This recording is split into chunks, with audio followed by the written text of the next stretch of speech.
Hello అందరికీ, ఎలా ఉన్నారు? అందరూ బాగున్నారా? లాస్ట్ వీడియోలో మనము టీచర్ సెంటర్డ్ మెథడ్ ఆఫ్ టీచింగ్లో లెక్చర్ మెథడ్ గురించి డిస్కస్ చేసాం కదా. ఈరోజు వీడియోలో మనము లెక్చర్ కమ్ డెమాన్స్ట్రేషన్ మెథడ్ గురించి డిస్కస్ చేద్దాం. ఈ వీడియోస్ కనుక మీకు హెల్ప్ఫుల్ అయితే తప్పకుండా ఛానల్ని లైక్ అండ్ సబ్స్క్రైబ్ చేయడం మాత్రం మర్చిపోకండి. Let's start the video now. Lecture cum demonstration method అంటే ఏంటో తెలుసుకుందాం. లెక్చర్ మెథడ్ అనేది మనం లాస్ట్ వీడియోలోనే డిస్కస్ చేసాం కాబట్టి లెక్చర్ మెథడ్ అంటే ఏంటో అనేది మీకు క్లియర్గా అర్థమైపోయి ఉంటుంది. ఇప్పుడు మనము డెమాన్స్ట్రేషన్ మెథడ్ అంటే ఏంటో తెలుసుకుందాం. దాని తర్వాత ఈ లెక్చర్ కమ్ డెమాన్స్ట్రేషన్ మెథడ్ అంటే ఏంటో తెలుసుకుందాం. ఓకే, సో డెమాన్స్ట్రేషన్ మెథడ్లో ఏమవుతుందంటే టీచర్ క్లాస్ రూమ్లో డెమాన్స్ట్రేట్ చేస్తుంది. కొన్ని యాక్టివిటీస్ ఉంటాయి కదా, సో ఆ యాక్టివిటీస్ని టీచర్ పిల్లలకి చేసి చూపిస్తుంది అన్నట్టు. అంటే ఇందులో ఒక్కరు ఇద్దరు పిల్లల్ని ఇన్వాల్వ్ చేస్తుంది. లైక్ ఆపరేటర్ సెట్టింగ్కి, దానికి దీనికి. క్లాస్ రూమ్లో ఉన్న అందరు పిల్లలు యాక్టివిటీస్లో ఇన్వాల్వ్ అవ్వరు. వాళ్ళ రోల్ ఏంటి? జస్ట్ కూర్చొని టీచర్ డెమాన్స్ట్రేట్ చేస్తుంటే, అంటే టీచర్ చేస్తుంటే వాళ్ళు కూర్చొని చూస్తూ ఉంటారు. సో ఇందులో టీచరే యాక్టివ్గా పార్టిసిపేట్ చేస్తుంది కాబట్టి ఈ మెథడ్ కూడా టీచర్ సెంట్రిక్ మెథడ్ అని అంటాము. ఇప్పుడు లెక్చర్ కమ్ డెమాన్స్ట్రేషన్ మెథడ్ అంటే ఏంటో తెలుసుకుందాం. సో ఈ లెక్చర్ కమ్ డెమాన్స్ట్రేషన్ మెథడ్లో బోత్ లెక్చర్ మెథడ్ ఇన్వాల్వ్ అవుతుంది అండ్ డెమాన్స్ట్రేషన్ మెథడ్ అనేది ఇన్వాల్వ్ అవుతుంది. లెక్చర్ కమ్ డెమాన్స్ట్రేషన్ మెథడ్లో టీచర్ ఎక్స్పెరిమెంట్స్ని క్లాస్ రూమ్లో పర్ఫామ్ చేస్తూ ఆ ఎక్స్పెరిమెంట్ గురించి ఎక్స్ప్లెయిన్ చేస్తూ ఉంటాడు. అండ్ కొంతమంది పిల్లల హెల్ప్ తోటి ఆ ఎక్స్పెరిమెంట్స్ని టీచర్ డెమాన్స్ట్రేట్ చేస్తూ ఉంటుంది. ఇక్కడ లెర్నింగ్ అనేది కొంచెం లెక్చర్ మెథడ్ కన్నా ఇంట్రెస్టింగ్గా జరుగుతుంది. ఎందుకంటే వాళ్ళు లైవ్గా ఒక ఎక్స్పెరిమెంట్ జరుగుతుంటే చూస్తూ ఉంటారు కాబట్టి. ఈ మెథడ్ అనేది స్టూడెంట్స్కి చాలా ఈజీగా ఉంటుంది అండ్ వాళ్ళు ఈజీగా అర్థం చేసుకోగలుగుతారు. ఎందుకంటే మనము ఒక దాని గురించి ఊహించుకోవడం కన్నా మనం ఏదైనా థింగ్స్ని చూసామనుకోండి, అప్పుడు దాన్ని ఇంకా మంచిగా గుర్తుపెట్టుకుంటాం కాబట్టి. సో దట్ పిల్లలకి ఈ మెథడ్ త్రూ టీచ్ చేస్తున్నప్పుడు ఈజీగా అర్థమవుతాయి కాన్సెప్ట్స్ అనేవి అండ్ గుర్తుంటాయి. ఈ మెథడ్ అనేది మ్యాక్సిమ్స్ ఆఫ్ టీచింగ్కి అకార్డింగ్గా ఉంటుంది. అదే మ్యాక్సిమ్స్ ఆఫ్ టీచింగ్లో మనము సింపుల్ టు కాంప్లెక్స్కి మూవ్ అవుతాము, కాంక్రీట్ టు అబ్స్ట్రాక్ట్కి మూవ్ అవుతుందని మనం నేర్చుకున్నాం కదా. ఆ మ్యాక్సిమ్స్ ఆఫ్ టీచింగ్కి ఈ లెక్చర్ కమ్ డెమాన్స్ట్రేషన్ మెథడ్ అనేది అకార్డింగ్గా ఉంటుంది. అంటే పిల్లలు ఇక్కడ మనం డెమాన్స్ట్రేట్ చేస్తూ లెక్చర్ని ఇస్తూ ఉంటాం కదా. సో నథింగ్ బట్ ఇక్కడ వాళ్ళు ఫిజికల్ థింగ్స్ నుంచి ఒక కాన్సెప్ట్ని ఆర్ థియరీని బిల్డ్ చేసుకుంటున్నారు. అందుకే ఇది మ్యాక్సిమ్స్ ఆఫ్ టీచింగ్కి అకార్డింగ్గా ఉంటుంది అని అంటున్నాం. Okay, next the student absorbs the demonstration critically and try to draw inference. So పిల్లలు ఏం చేస్తారు? డెమాన్స్ట్రేషన్ని మంచిగా చూసి ఆ డెమాన్స్ట్రేషన్ నుంచి ఇన్ఫరెన్స్ని తెలుసుకుంటారు. సో ఈ మెథడ్ ద్వారా పిల్లలలో power of observation and reasoning అనేది డెవలప్ అవుతుంది. అర్థమైంది కదా లెక్చర్ కమ్ డెమాన్స్ట్రేషన్ మెథడ్లో. అంటే నథింగ్ బట్ టీచర్ డెమాన్స్ట్రేట్ చేస్తూ ఒక లెక్చర్ని ఇస్తూ ఉంటుంది. దాన్ని లెక్చర్ కమ్ డెమాన్స్ట్రేషన్ మెథడ్ అని అంటాము. ఇప్పుడు ఈ లెక్చర్ కమ్ డెమాన్స్ట్రేషన్ మెథడ్లో ఉన్న స్టెప్స్ గురించి డిస్కస్ చేద్దాం. లెక్చర్ కమ్ డెమాన్స్ట్రేషన్ మెథడ్ అనేది హై స్కూల్ స్టేజ్ పిల్లలకి బాగా సూటబుల్గా ఉంటుంది.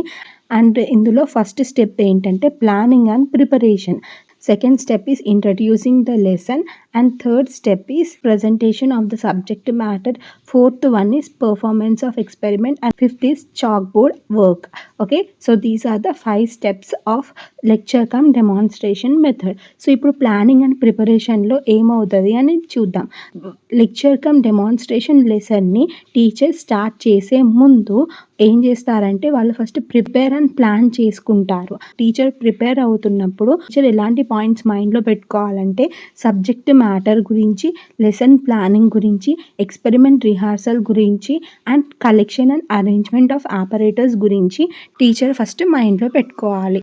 ప్లానింగ్ అండ్ ప్రిపరేషన్లో టీచర్ సబ్జెక్ట్ మ్యాటర్ని ప్రిపేర్ అవ్వాలి. అంటే ఏదైతే కంటెంట్ మ్యాటర్ పిల్లలకి ఎక్స్ప్లెయిన్ చేయాలి అనుకుంటారో టీచర్, ఆ కంటెంట్ని టీచర్ థరోగా ప్రిపేర్ అవ్వాలి by referring the relevant books. So relevant బుక్స్ని రిఫర్ చేసి కంటెంట్ని మంచిగా ప్రిపేర్ అవ్వాలి. సో అలా సబ్జెక్ట్ మ్యాటర్ని ప్రిపేర్ అయిన తర్వాత నెక్స్ట్ లెసన్ ప్లాన్ని ప్రిపేర్ చేసుకోవాలి. సో అలా లెసన్ ప్లాన్ని ప్రిపేర్ చేసుకోవడం వల్ల టీచర్కి కాన్ఫిడెన్స్ వస్తుంది టీచ్ చేయడానికి. Next rehearsal of the experiment. So ఏదైనా డెమాన్స్ట్రేషన్ చేయాలనుకుంటున్నారనుకోండి టీచర్, క్లాస్ రూమ్లో డెమాన్స్ట్రేషన్ చేయడానికి ముందే టీచర్ ఒకసారి యాక్టివిటీని ముందే రిహార్స్ చేసుకోవాలి. అంటే టీచర్ ఆ యాక్టివిటీని పర్ఫామ్ చేయాలి. Next collection and arrangement of operators. ఏదైతే యాక్టివిటీ పర్ఫామ్ చేయాలనుకుంటుందో టీచర్ దానికి కావాల్సిన ఆపరేటర్స్ని కెమికల్స్ని టీచర్ ముందే అరేంజ్ చేసుకోవాలి డెమాన్స్ట్రేషన్ టేబుల్ మీద. So these are some of the steps involved in planning and preparation. Next ఏంటి, introducing the lesson. Next teacher లెసన్ని ఇంట్రడ్యూస్ చేయాలి పిల్లలకి. సో ఆ లెసన్ని ఇంట్రడ్యూస్ చేస్తున్నప్పుడు లెసన్ ఇంట్రడక్షన్ అనేది పిల్లల్ని మోటివేట్ చేసే విధంగా ఉండాలి. అలా పిల్లల్ని మోటివేట్ చేసే విధంగా లెసన్ని ఎలా ఇంట్రడ్యూస్ చేయవచ్చు అంటే బై టెల్లింగ్ ఏ స్టోరీ. అంటే ఆ లెసన్కి సంబంధించిన స్టోరీ చెప్పడము, లేకపోతే ఫెమిలియర్ అనెక్డాట్ని పిల్లలకి చెప్పడము, సింపుల్ ఎక్స్పెరిమెంట్స్ని పర్ఫామ్ చేసి చూపించడము ద్వారా, లేకపోతే ఇంకా ఏవైనా మెథడ్స్ని యూజ్ చేసి పిల్లలకి లెసన్ని టీచర్ ఇంట్రడ్యూస్ చేస్తుంది. సో ఆ ఇంట్రడక్షన్ అనేది పిల్లలకి మోటివేటింగ్గా ఉందనుకోండి, అప్పుడు వాళ్ళు నెక్స్ట్ ఏమవుతుంది అని వాళ్ళు ఇంట్రెస్టింగ్గా చూస్తూ ఉంటారు. స్టెప్ ఏంటి, presentation of the subject matters. So first preparation and planning అయిపోయింది, తర్వాత ఇంట్రడక్షన్ ఆఫ్ ఎ లెసన్ అయిపోయింది. నెక్స్ట్ స్టెప్లో టీచర్ సబ్జెక్ట్ మ్యాటర్ని ప్రజెంట్ చేస్తుంది. సో ఈ మెథడ్ ఆఫ్ ప్రజెంటింగ్ అనేది ఇంట్రెస్టింగ్ వేలో ఉండాలి. సో అప్పుడే కదా పిల్లలు వింటూ ఉంటారు. సో అలా ఇంట్రెస్టింగ్ వేలో మనము సబ్జెక్ట్ మ్యాటర్ని ప్రజెంట్ చేయడం వల్ల వాళ్ళు ఇంకా వినాలన్న క్యూరియాసిటీ తోటి ఉంటారు. నెక్స్ట్ స్టెప్ ఏంటి, performance of the experiment. So ఇప్పుడు మనం చెప్పాలనుకుంటున్న లెక్చర్లో ఏమైనా యాక్టివిటీస్ ఉన్నాయనుకోండి, ఆ యాక్టివిటీస్కి సంబంధించిన ఎక్స్పెరిమెంట్స్ని పర్ఫామ్ చేయాలి. సో డెమాన్స్ట్రేషన్ టేబుల్ మీద మనము లెక్చర్ని ప్లాన్ చేసుకుంటున్నప్పుడే కావాల్సిన థింగ్స్ని అన్నీ పెట్టుకుంటున్నాం కదా. సో వాటిని యూజ్ చేసి మనం ఏదైనా ఎక్స్పెరిమెంట్ని పర్ఫామ్ చేసి పిల్లలకి ఎక్స్ప్లెయిన్ చేసామనుకోండి, వాళ్ళకి మంచిగా గుర్తుంటుంది. నెక్స్ట్ ఏంటి, చాక్ బోర్డ్ వర్క్. సో మనము ఏదైనా ఎక్స్ప్లెయిన్ చేసే ముందు దానికి రిలేటెడ్ టేబుల్ అయినా కానీ, దానికి రిలేటెడ్ డయాగ్రామ్స్ ఇన్ఫర్మేషన్ ఉంటుంది కదా, బ్లాక్ బోర్డ్ మీద క్లియర్గా పెద్ద పెద్ద అక్షరాలతోటి నీట్గా క్లీన్గా రాయాలి. సో అలా రాయడం వల్ల వాళ్ళకి అర్థమవుతుంది అసలు మనం ఏమేం చేసినాం, అసలు దీని నుంచి మనం ఏం నేర్చుకున్నాం అనేది పిల్లలకి క్లియర్గా ఉంటుంది. So these are the steps in lecture cum demonstration method. Okay, next మనము క్యారెక్టరిస్టిక్స్ ఆఫ్ గుడ్ డెమాన్స్ట్రేషన్ గురించి నేర్చుకుందాం. సో ఒక గుడ్ డెమాన్స్ట్రేషన్ అనేది ఏ విధంగా ఉండాలి, డెమాన్స్ట్రేషన్ని మనం మంచిగా చేయాలంటే టీచర్ ఫస్ట్ ఆ ఎక్స్పెరిమెంట్ని రిహార్సల్ చేసి ఉండాలి. అంటే క్లాస్ రూమ్లోకి వెళ్ళి ఎక్స్ప్లెయిన్ చేసే ముందే టీచర్ ట్రై చేయాలి అడ్వాన్స్గా. సో దట్ టీచర్కి ఆ ఎక్స్పెరిమెంట్ అనేది క్లియర్గా ఉంటుంది. And next arrangement of the operators. Class రూమ్లో డెమాన్స్ట్రేట్ చేసే ముందే ఎక్స్పెరిమెంట్ పర్ఫామ్ చేయడానికి కావాల్సిన ఆపరేటర్స్ని కెమికల్స్ని అరేంజ్ చేసుకొని ఉండాలి ఆ టేబుల్లో. విధంగా యూజ్ చేసుకోవాల్సిన ఆపరేటర్స్ని లెఫ్ట్ హ్యాండ్ సైడ్లో, యూజ్ అయిన ఆపరేటర్స్ని రైట్ హ్యాండ్ సైడ్లో ఈ విధంగా అరేంజ్ చేసుకోవడం వల్ల డెమాన్స్ట్రేషన్ అనేది మంచిగా అవుతుంది. Next visibility. డెమాన్స్ట్రేషన్ అనేది క్లాస్లో ఉన్న అందరి స్టూడెంట్స్కి విజిబుల్గా ఉండాలి. అలాంటి విధంగా మనము డెమాన్స్ట్రేషన్ని అరేంజ్ చేసుకోవాలి. డెమాన్స్ట్రేషన్ చేసే రూమ్లో లైటింగ్ కూడా అడ్యుకేట్గా ఉండాలి, అంటే మంచిగా ఉండాలి. Next operators. సో మనం డెమాన్స్ట్రేషన్కి యూజ్ చేసే ఆపరేటర్స్ అనేవి పెద్దగా ఉండాలి అండ్ కనిపించే విధంగా ఉండాలి. Next spare operators. So spare operators అంటే నథింగ్ బట్, సపోజ్ మనం ఇప్పుడు డెమాన్స్ట్రేషన్ చేస్తున్నప్పుడు ఏమైనా టెస్ట్ ట్యూబ్స్ అయినా కానీ ఇంకేమైనా ఆపరేటర్స్ పగిలిపోయాయి అనుకోండి, బ్రేక్ అయిపోయాయి అనుకోండి, అప్పుడు ఇమీడియట్గా మనకి ఒక టెస్ట్ ట్యూబ్ కానీ ఆపరేటర్ కానీ అవైలబుల్గా ఉంటే ఆ డెమాన్స్ట్రేషన్ అనేది కంటిన్యూ అవుతుంది, లేకపోతే అక్కడే స్టాప్ చేయాల్సి వస్తుంది. Next purpose.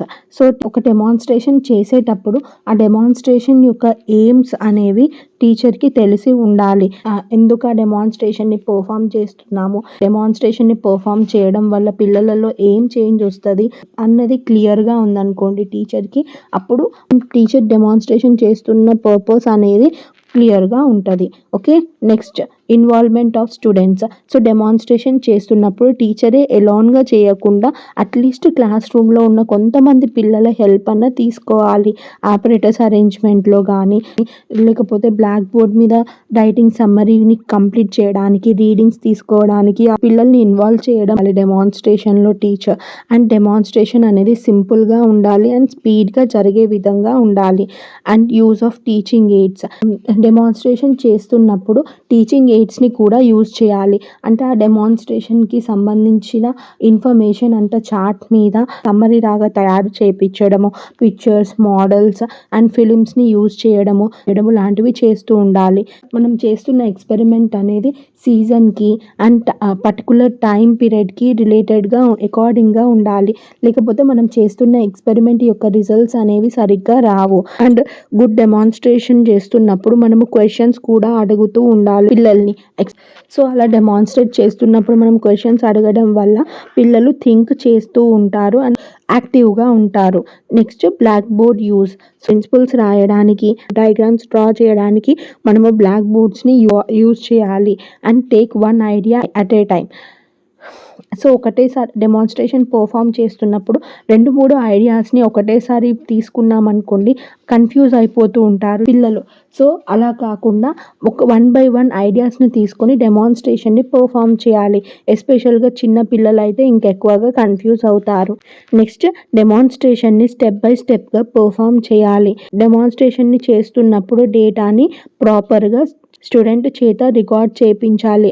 డేటాని రికార్డ్ చేయడానికి వాళ్ళకి సఫిషియెంట్ టైంని ఇవ్వాలి. Training in scientific method. Lecture మెథడ్లో సైంటిఫిక్ మెథడ్ ట్రైనింగ్ అనేది అస్సలు జరగదు. బట్ లెక్చర్ కమ్ డెమాన్స్ట్రేషన్ మెథడ్లో సైంటిఫిక్ ట్రైనింగ్ అనేది జరుగుతుంది.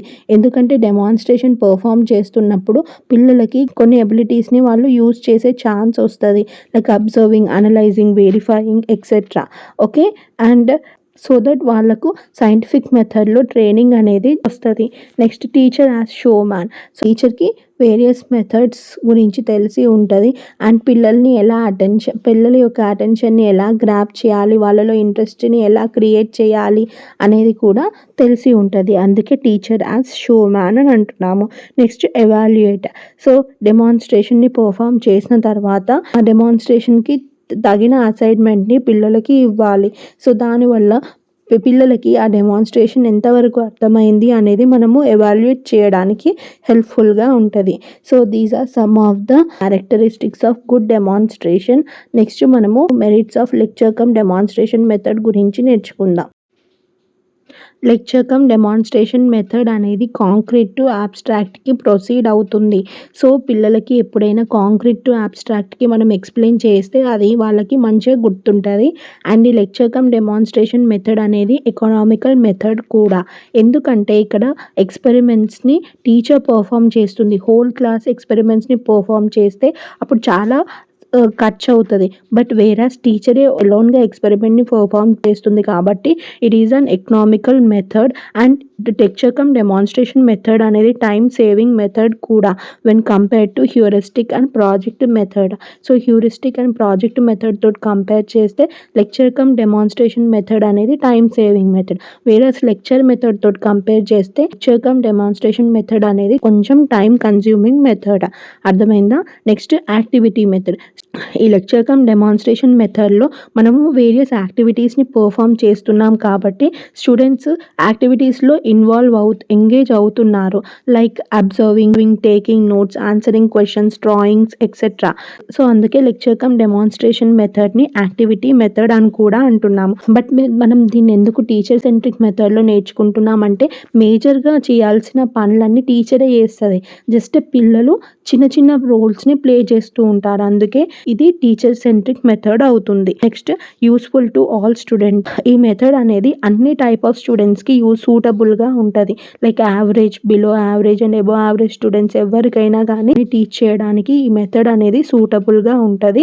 అండ్ ఈ మెథడ్ టు టీచ్ చేయడం వల్ల రిలవెంట్ డిస్కషన్స్ అనేవి క్లాస్ రూమ్లో జరుగుతాయి. ఇప్పుడు డెమాన్స్ట్రేషన్ పర్ఫామ్ చేస్తున్నాం అనుకోండి, డెమాన్స్ట్రేషన్ ఎందుకు పర్ఫామ్ చేస్తున్నాము, దేనికి పర్ఫామ్ చేస్తున్నాము అన్న డిస్కషన్స్ అనేవి క్లాస్ రూమ్లో జరుగుతూ ఉంటాయి. కొన్ని ఎక్స్పెరిమెంట్స్ అనేవి డేంజరస్గా అండ్ ఆపరేటర్స్ అనేవి కాస్ట్లీగా ఉంటాయి కదా. ఇక్కడ టీచరే ఎక్స్పెరిమెంట్ని పర్ఫామ్ చేస్తుంది కాబట్టి ఇది సేఫ్ మెథడ్. ఒకవేళ పిల్లల చేత చేపించి ఉంటే వాళ్ళు వాటిని ఎలా హ్యాండిల్ చేస్తారో అన్న టెన్షన్ మనకి ఉంటుంది. సో అది అన్సేఫ్గా ఉంటుంది. బట్ ఇక్కడ టీచరే చేస్తుంది కాబట్టి this is the safe method. So ఈ మెథడ్ని యూజ్ చేయడం వల్ల మాన్యువల్ అండ్ మ్యానిపులేటివ్ స్కిల్స్ అనేవి పిల్లలలో డెవలప్ అవుతాయి. సో మ్యానిపులేటివ్ స్కిల్స్ అంటే మనకు తెలుసు కదా, నథింగ్ బట్ ఆపరేటర్స్ని ఎలా అరేంజ్ చేయాలి, ఎక్స్పెరిమెంట్ని ఎలా ఫామ్ చేయాలి, దేన్ని ఎలా యూజ్ చేయాలి అనేది వాళ్ళకు ఒక మంచి ఐడియా ఉంటుంది. వాటిని మనం మ్యానిపులేటివ్ స్కిల్స్ అని అంటున్నాము. Next AIDS in bringing about a relationship between theory and practicals. Lecture cum demonstration మెథడ్లో మనం లెక్చర్ అండ్ డెమాన్స్ట్రేషన్ కూడా చేస్తున్నాం కాబట్టి థియరీ అండ్ ప్రాక్టికల్స్ మధ్యలో ఉన్న రిలేషన్షిప్ అనేది వాళ్ళకి మంచిగా అర్థమవుతుంది. It fosters good thinking in groups and ఇండివిజువల్స్లలో గుడ్ థింకింగ్ అనేది డెవలప్ అవుతుంది. Quick revision of some principles of project is possible by this method. So ఈ మెథడ్ ద్వారా ప్రిన్సిపల్స్ అండ్ ప్రాజెక్ట్స్కి రిలేటెడ్గా మంచి రివిజన్ అనేది పిల్లలకి అవుతుంది. So these are some of the merits of lecture cum demonstration method. Next మనము merits or limitations of lecture cum demonstrated method గురించి నేర్చుకుందాం. లెక్చర్ కమ్ డెమాన్స్ట్రేటెడ్ మెథడ్ అనేది లెర్నింగ్ బై డూయింగ్ని ప్రమోట్ చేయడం లేదు. ఎందుకంటే ఇక్కడ పిల్లలు ఎక్స్పెరిమెంట్ని పర్ఫామ్ చేయట్లేదు, టీచర్ ఎక్స్పెరిమెంట్ని పర్ఫామ్ చేస్తుంది అండ్ లెక్చర్ని ఇస్తుంది. This method is not promoting the learning by doing. So students చేస్తూ నేర్చుకునే ఎక్స్పీరియన్స్ని వాళ్ళు ఎంజాయ్ చేయలేకపోతారు అండ్ స్టూడెంట్స్ ఇక్కడ యాక్టివ్ పార్టిసిపెంట్స్ లాగా ఉండరు. జస్ట్ వాళ్ళు టీచర్ చేస్తున్న యాక్టివిటీస్ని అబ్జర్వ్ చేస్తూ ఉంటారు. సో ఈ మెథడ్లో teacher is the active participant వేరే students are passive participants. And ఈ లెక్చర్ కమ్ డెమాన్స్ట్రేషన్ మెథడ్ కూడా ఇండివిజువల్ డిఫరెన్సెస్ గురించి పట్టించుకోదు, దాన్ని ఇగ్నోర్ చేస్తుంది. సో దానివల్ల ఇలా ఇండివిజువల్ డిఫరెన్సెస్ గురించి పట్టించుకోవట్లేదు కాబట్టి నేర్చుకోవాలన్న ఇంట్రెస్ట్ ఉన్న వాళ్ళు నేర్చుకుంటారు, డల్ స్టూడెంట్స్ డల్గానే ఉంటారు, జీనియస్ స్టూడెంట్స్ జీనియస్గానే మారిపోతారు. And it is not suitable to develop scientific attitude. So పిల్లలలో ఈ మెథడ్ టీచ్ చేయడం వల్ల సైంటిఫిక్ యాటిట్యూడ్ అనేది డెవలప్ అవ్వదు. And it is not suitable to give training in scientific method. So ప్రాపర్గా scientific మెథడ్లో ట్రైనింగ్ అనేది ఈ మెథడ్ త్రూ జరగదు. ఎందుకంటే ఇక్కడ టీచర్ ఎక్స్పెరిమెంట్ని పర్ఫామ్ చేస్తుంది అండ్ స్టూడెంట్ జస్ట్ చూస్తూ ఉంటారు కాబట్టి వాళ్ళకు కాన్సెప్ట్స్ అనేవి ఫుల్ ఫ్లెడ్జ్డ్గా అర్థం అవ్వవు కొన్నిసార్లు. And it does not give training in laboratory skills to the students. So demonstration అనేది టీచరే మ్యాక్సిమం డెమాన్స్ట్రేషన్ని పర్ఫామ్ చేస్తుంది, స్టూడెంట్స్ జస్ట్ అందులో కూడా కొంతమంది స్టూడెంట్స్ మాత్రమే అబ్జర్వేషన్ రికార్డింగ్లో, కొంతమంది పిల్లల హెల్ప్ తోటి ఎక్స్పెరిమెంట్ సెటప్ అనేది జరుగుతుంది కాబట్టి పిల్లలలో ల్యాబొరేటరీ స్కిల్స్ అనేవి డెవలప్ అవ్వవు. So lecture cum demonstration method అనేది పిల్లలకి ల్యాబొరేటరీ స్కిల్స్లో కూడా ట్రైనింగ్ ఇవ్వట్లేదు. ఈ మెథడ్ టీచ్ చేయడం వల్ల పిల్లలలో సైంటిఫిక్ యాటిట్యూడ్ డెవలప్ అవ్వదు, సైంటిఫిక్ మెథడ్లో ట్రైనింగ్ కూడా పొందరు. Okay, so this is all about lecture cum demonstration method. ఈ వీడియోలో కనుక మీకు ఏమైనా డౌట్స్ ఉంటే కింద కామెంట్ చేయండి. ఇలాంటి మంచి వీడియోస్ మన ఛానల్లో ఇంకా చాలా రాబోతున్నాయి. ఒకవేళ వీడియో కనుక మీకు హెల్ప్ఫుల్ అయితే తప్పకుండా లైక్ అండ్ సబ్స్క్రైబ్ చేయడం మాత్రం మర్చిపోకండి. Thank you so much for watching this video. Let's meet in the next video. Until then bye.